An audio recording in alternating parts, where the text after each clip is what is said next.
Here's a video on how to bleed a brand new hydraulic belt tensioner for a Subaru. These hydraulic tensioners are designed to be kept with the piston in an upright position, but during shipping and transit they tend to be laying on their side, which requires them to be bled of any air that gets into the hydraulic piston. Here I am using a hydraulic shot press.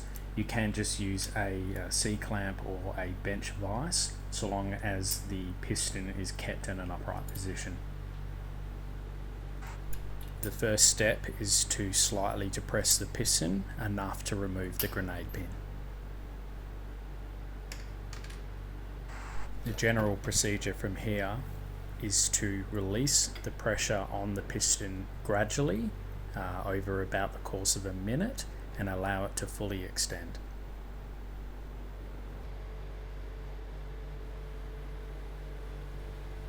It is important to be patient and not rush this process.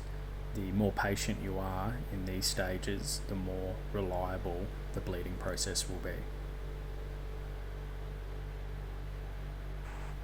One additional thing to be mindful of is once you've allowed the piston to fully extend, you don't want the tensioner to be able to tip over in the press, otherwise you will have to restart this entire process.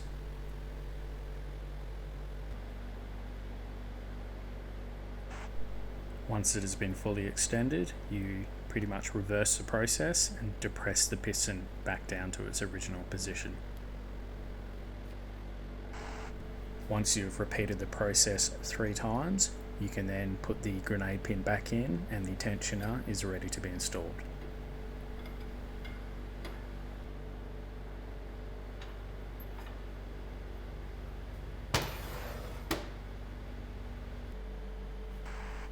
If you are not installing the tensioner in the car straight away, just be sure to keep it sitting in an upright position until you do use it.